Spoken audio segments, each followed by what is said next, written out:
This is 7 News, the voice of the coast. Tonight, rain arrives, but is it enough to ease drought conditions along the coast? Will the Clarence Correctional Centre be affected as the state government moves away from private ownership? I'm Daniel Gibson. Later on this news hour, 2 boys killed in a crash that tore a car in half. 2 people seen running away. And Anthony Albanese meets with China, hoping to end our Aussie trade bans. 7 News begins now. Good evening. The Kempsey region is today breathing a sigh of relief after significant rainfall over the past 3 days. Steady rain fell over the weekend with numbers not seen for more than a decade. The area has been devastated by dry conditions and 2 major fires that have burned out of control for weeks. Samantha Crowe has been in Kempsey for us today. And Sam, has it had much effect? It has. Result of that rain and hard work from firefighters, a Section 44 emergency declaration has now been revoked. The rain was a much-needed blessing, but tough conditions may return by the end of the week.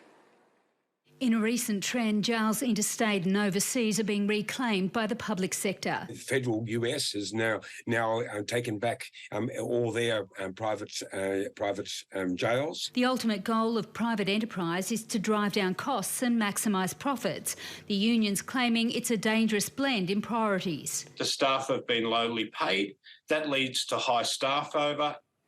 And I do apologise, that was the wrong pack. We'll bring you the correct pack right now. For 3 days, the mid-North Coast has been hammered by rain. In Kempsey over the weekend, water poured through the roofs of buildings at Woolworths, at Big W and in Bunnings. But despite the chaos, the wet was welcome. The rain crucial for the firefighting effort that has been in full swing for months. Oh, the rain's been very welcomed over the weekend.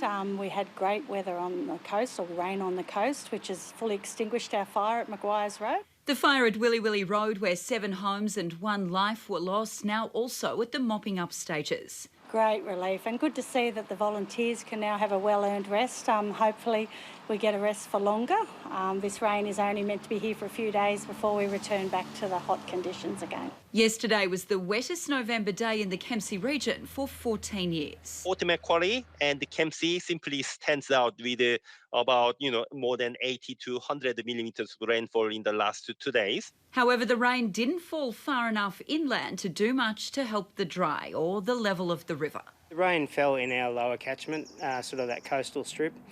We got very little rain in our mid to upper catchment. The river is still below 100 meg a day at Turner's Flat, which significantly limits council's capacity to pump water. With not being able to top our dam up, basically we do remain on the restrictions that we currently have at level 1. It's unlikely we'll see any significant rainfall again in coming days, with temps reaching the 30s by the end of the week. Samantha Crowe, 7 News. Well, fire crews are continuing to control and contain a number of fires in the Tenterfield Shire. Elise Holden joins us live now from Ballina. And Elise, has the rainfall helped on the fire ground? Nick, the Rural Fire Service says the wet weather has hindered efforts more than helped. The region has seen less than 1 millimetre of rain in the last 24 hours, which hasn't been enough to extinguish the blazes. Crews are still working to get 3 bushfires in Jennings, the Donnybrook State Forest and Deepwater under control. Backburning efforts have been delayed due to the weather. We are expecting to trend towards a drying pattern in the next 48 to 72 hours. So a lot of the work today has been about using heavy plants and crews backing up that heavy plant and just working on the fire line and extinguishing as they go. Crews are hoping any more rain holds off long enough to put containment lines in before temperatures rise on Thursday. Nick. OK, thanks for the update, Elise. That's Elise Holden reporting live from Ballina. Well, Kirsty is here now with today's weather, and Kirsty, Tenterfield didn't see much rain, but other parts of the region have. Yes, they absolutely have, Nick and Maddie. Hello, everyone. Heavy downpours have fallen across our region. Late yesterday, Port Macquarie recorded 33 millimetres. More than 10 millimetres fell in just 15 minutes around 10:30 last night. Much heavier rainfall in the north. Ballina picking up 66 millimetres and 55 millimetres on the border for Coolangatta. More than 40 of that fell in just an hour and a half. Today it has remained overcast, and we have seen showers increasing for northern parts of the coast today. Byron Bay has been hit with 30 millimetres of rain. That was between midday and 2:30. Temperatures very mild overnight, the high teens for most of us, barely increasing by any more than about 4 to 5 degrees. Maximums below average in just the low 20s. Now, the trough that brought these coastal showers is now forecast to move inland, meaning showers will ease for the coast. I'll have a look at our weekend weather very shortly. Thanks, Kirsty. See you in a couple of minutes. It seems unlikely moves by the state government to end private ownership of jails will impact on Clarence Correctional Centre. It would mean a 20-year contract with Serco worth $1.6 billion would need to be broken. In a recent trend, jails interstate and overseas are being reclaimed by the public sector. The federal US has now taken back all their private jails. The ultimate goal of private enterprise is to drive down costs and maximise profits. The union's claiming it's a dangerous blend in priorities. The staff have been lowly paid. That leads to high staff over, an inexperienced staff group, and a staff group that struggles to control and manage a very, very violent prisoner population. A long industrial battle in 2021-22 resulting in a 12% pay increase, but still lagging well behind staff rates in the public sector. The private sector has been more competitive when it comes to dollar figures, when it comes to running prisons. The Justice Action Group says private enterprise should not be allowed to profiteer from crime. First of all, it's morally wrong. You know, the state has an obligation to maintain the laws over its own citizens. Concerns also about a lack of transparency in management of staff and prisoners. This is despite some improvements in conditions for prisoners. There is no way to hold Serco to account when they have a 20-year deal valued in the vicinity of $1.6 billion to build and operate that jail until 2040. State Labor opting to return Wagga's Junee and Sydney's Parklee prisons to the public sector, but the Clarence Correctional Centre likely to remain in private hands until 2040. I'd imagine to buy out a contract of that size would be cost prohibitive and that no government would be going down those sorts of paths. Liz Penny, 7 News. William Tyrrell's foster father was back in court this afternoon to face charges of lying to the New South Wales Crime Commission. The 56-year-old wife faced similar charges last year after declaring she hadn't hit the toddler with a wooden spoon. She was eventually cleared. There is mounting protest over Labor's plans to increase government controls over social and media comment online. If passed, the Misinformation/Disinformation Bill will allow for censorship across all digital platforms. Federal Labor is seeking more power to deal with online content considered false, misleading or deceptive, put forward by Communications Minister Michelle Rowland amidst a whirlwind of controversy. I'm getting email after email every single day, like dozens of emails from people who are seriously concerned about it. Mounting concern, the proposed bill will give the political leaders of the day the final say over fact and fiction.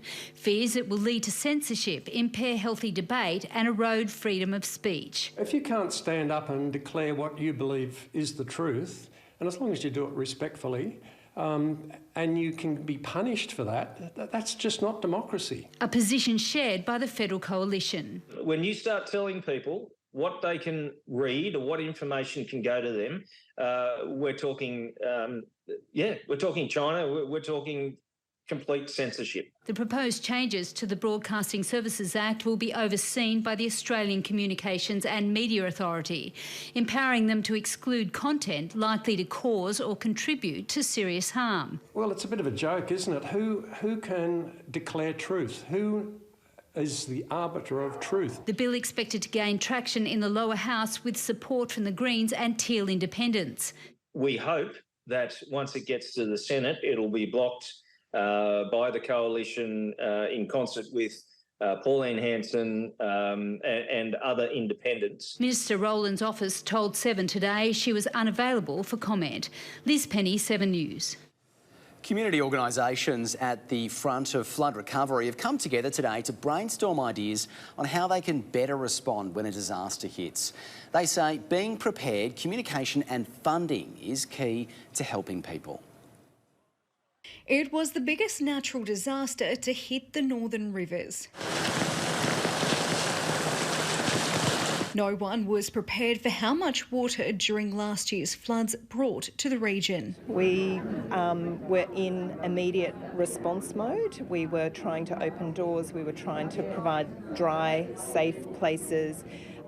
We were trying to provide communications. Now community organisations at the forefront of recovery are hoping to change the way they respond before, during and after a disaster hits. People are still really in the midst of recovery and all the trauma and complexity that goes with that. So as well as doing the hard yards of recovery, the NGO sector is also looking to how do we prepare for next time. So today they brainstormed ideas on what could be done better as part of a Disaster Ready Together workshop at the Lismore Sports Club. Auditing our organisation processes, what staff require, and being able to pivot really to a response mode and into a recovery mode in those times when we're hit by disaster. They found the key to responding was preparedness, communication and more funding. They are the organisations that support people now and during disasters, and they really need funding to be able to keep doing the work that they do. We are the people that are opening evac centres, finding food, comforting people, providing power sources. We're there. Elise Holden, 7 News. Much needed drought and fire relief has arrived for farmers in the Kempsey region. Need for Feed Australia has travelled from Cobram in Victoria to deliver 24 truckloads of hay to affected farmers in the Kempsey Shire. In past weeks, the region has been decimated by fire and the feed is crucial for local livestock. Some of the trucks also travelled further north to deliver feed to Tenterfield and Queensland. Hundreds of women have arrived in Port Macquarie today for the annual Rolling Solo event. With girl power in a spotlight, these ladies are camping, travelling and adventuring without a single man in sight. Rolling Solo, more than 400 women have today arrived in Port Macquarie for their annual Stuck in the Middle event. The women who travel alone have a network of fellow travellers to share drinks, activities and stories. Comradeship, sit down, have a yarn, get to know people, meet new people, friends. It's just full of fun. It's going to be camel rides and boat cruises and Melbourne cut lunches with fascinators. The concept is the brainchild of Michelle Lang, who unintentionally created the group in 2015. The idea came from I bought a camper van and I wanted to go on weekends away, and just happened I didn't have any friends who were interested in travelling or camping at that stage, so I just started going on small little trips. Now, 8 years later, in 2023, Rolling Solo has booked out its biggest venue so far, the NRMA Caravan Park by the Breakwall in Port Macquarie. Some of the women joining for the first time. We're here to have fun and learn camping and learn a few things, and this is the first time that we've sort of done everything like this. Others have been coming for years. Just good fun. Jumping in a pool, plastic toys, no men, no kids, no nothing. The week is action-packed with all sorts of parties and activities, as well as tutorials on things like van maintenance or solar, leaving no woman to fend for herself. Just knowing there's safety in a whole lot of women being in the one place, and yeah, very supportive. This year, Rolling Solo is also using their trademark pink theme to raise money for the McGrath Foundation. A lot of the women in this group are in the age range that are affected by breast cancer, and they know what breast care nurses and their involvement and how crucial they are. Samantha Crowe, 7 News. Still to come in 7 News, an annual Foster Tuncurry Music Festival wraps up. And a special reading of a book held at Coopernook Public School. It's all part of story time. And a little later on this news hour, 2 boys killed and 2 people spotted running from the scene of a horror crash in Sydney. A separate crash in Victoria sees another 5 people killed after a car ploughed into a pub. And the PM prepares for a meeting with China, hoping to lift all of our trade bans.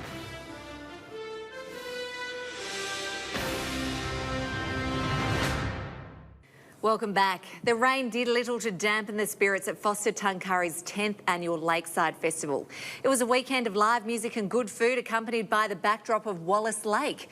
Almost 1,500 people attended the event, bringing a welcome boost to the area. Aussie music icons Kate Sobrano also headlined the festival, giving everyone the chance to dance the night away. Students from Coopanook Public School held a storytime session at Wingham Library today to read their new book, Three Little Rascals. The students from 2-4s wrote and published the book last year and is now on the shelves of Sydney's State Library. Inspiration from the story came from the students' guinea pigs and the adventures they went on the weekends. The students now hope to share the story with the whole community, inspiring other schools to write their own books and show off their hard work. I loved that we got to paint all the pictures and say what we want in the book. The kids, the more this journey and adventure has gone on, the more they've realised, wow, I really am an author. So that's been pretty special. The children will also hold a reading at the Harrington, Hallidays Point and Taree libraries over the next 2 weeks. RSL sub-branches across the mid-North Coast have been rewarded for their hard work at the annual RSL New South Wales Congress. Nabiac was awarded Sub-Branch of the Year up against 320 other sub-branches across the state. Wingham came in as close second. The sub-branches were recognised for their sports and recreations initiatives that aims to bring younger veterans to the organisation. The branch, we want to continue to grow. We want to offer the services out there for younger veterans out there from the latest conflicts, as in Afghanistan, any peacetime members, and help them and their families, including their children, to have a good life. The small branch of 50 members were immensely proud to be honoured. Up next in 7 News, an e-scooter trial plan for Foster Tuncurry on hold. And the kids run, cycle and swim their way through an all-abilities triathlon in Taree.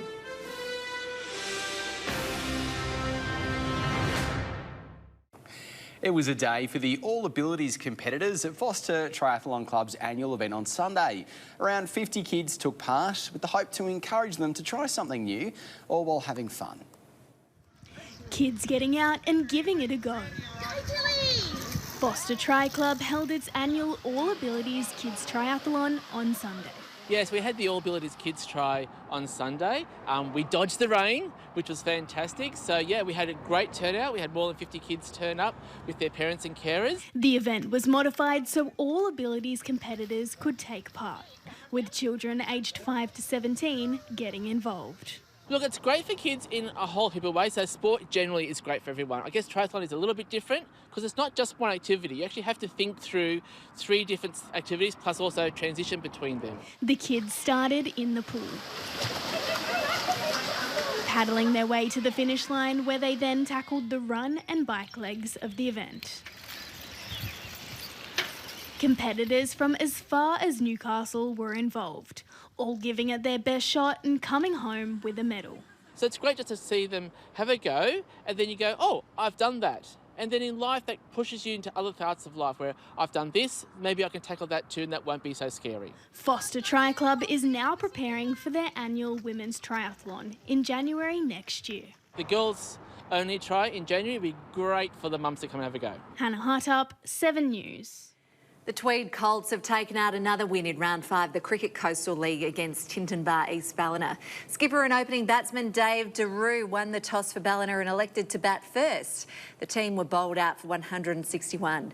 Colts and chase 162 required for victory to win by 6 wickets.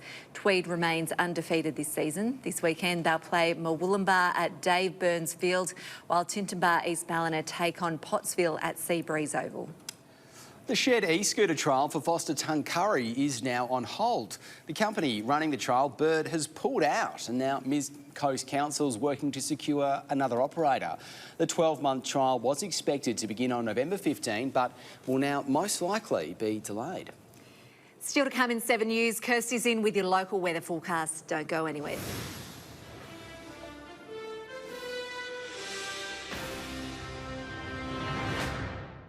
Good evening, everyone. A coastal low pressure system and moist easterly winds have generated some heavy downpours along the north coast. This system will begin to move into inland parts of the state over the next couple of days, bringing with it humid and unstable weather, including showers and thunderstorms to a large part of New South Wales. Now, if we look at our rainfall map, it is the eastern half that looks to pick up most of the rainfall. The coast, though, does look to be spared some of the heaviest upcoming showers, giving us a chance to dry out from recent rainfall. At this stage, we're really not expecting any more than about 5 millimetres over the coming 8 days.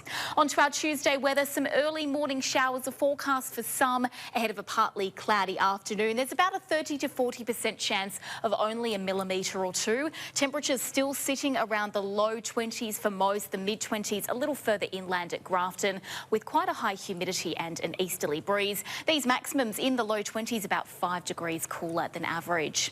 On the waters, winds also out of the east and the northeast around 15 to 20 knots. Our swell hovering around about 3 feet, with seas up between 1 and 1.5 metres.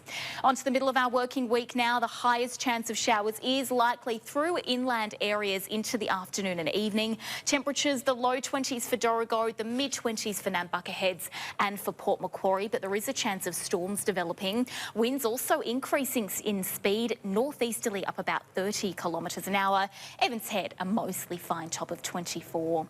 Through to Thursday, we are expecting more gusty, windy weather for the coast. Foster reaching 27 degrees and Taree, a maximum of 29. Temperatures warming up towards the end of the week, but storms also possible. Nice to see us drying out a little bit from that heavy rain we've had over the last 24 hours. Guys. Yeah, a bit of everything over the next week. That's right. Thanks, Kirsty. See you later.